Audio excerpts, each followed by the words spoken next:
After the Great Depression of the United States, Japan suffered harder than other countries since it was holding a larger stock market.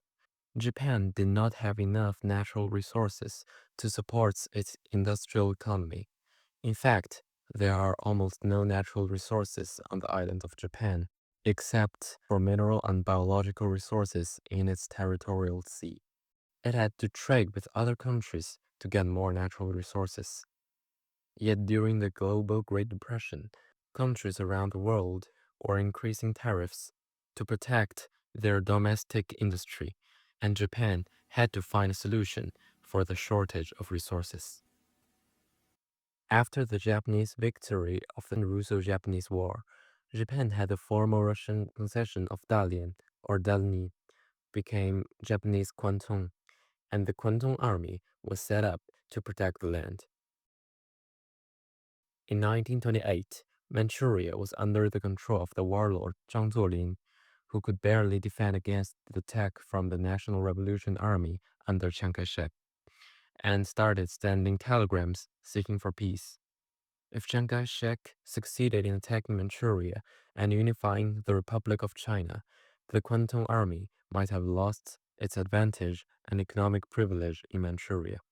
So, the colonel, Daisaku Komoto of the Kwantung Army, plotted an assassination on Zhang Zuolin's way back to Mukden without an approval from Tokyo.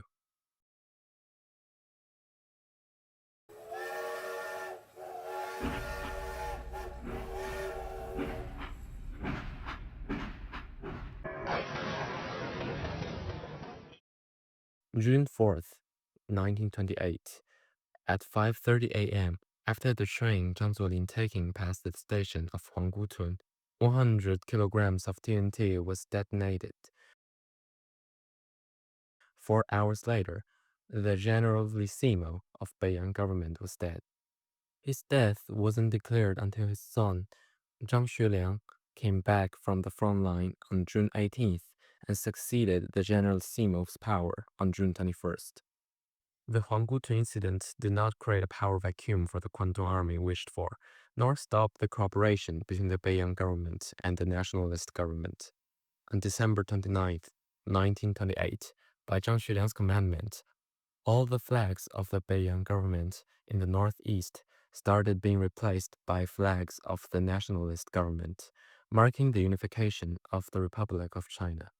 The young Marshal Zhang Xueliang also advocated for recovering the Japanese South Manchuria Railway, Japanese Concession, and Soviet Chinese Eastern Railway, also known as the CER. Late 1929, the young Marshal led 200,000 nationalists with 3,000 White Russian and launched an armed conflict with 110 Soviet army in order to take back the CER. But the Nationalist Army eventually failed and exposed their weakness to the Kwantung Army. Meanwhile, although the nationalist government became the only government in China, there were still some warlords in the middle of China that did not want to follow Chiang Kai-shek's leadership. When the conflict between these warlords and Chiang's government started in 1930, 400,000 people from Zhang Xueliang's army went to support Chiang's fight in the Middle Plain, and this was the chance that the Japanese army had sought for. September 18th, 1931, at 10:20 p.m., the Kwantung Army detonated explosives and destroyed a bridge of the South Manchuria Railway, and then falsely accused the Northeastern Army of the nationalists. 45 minutes later, the Kwantung Army attacked the Mukden city. Before the Mukden incident, both Zhang Xueliang and Chiang Kai-shek had ordered to prevent any direct conflict with the Japanese army as possible. And within the first few days, there were no large resistance against the Kwantung Army. 5 days later, on September 23rd, the Kwantung Army had already occupied 2 provinces in Manchuria. And in November, Japanese launched the attack on the last province of Heilongjiang. There was not enough force to resist, and the only resistance in Harbin lasted for 5 days only. On February 6, 1932, Japanese occupied Harbin and took the whole of Manchuria.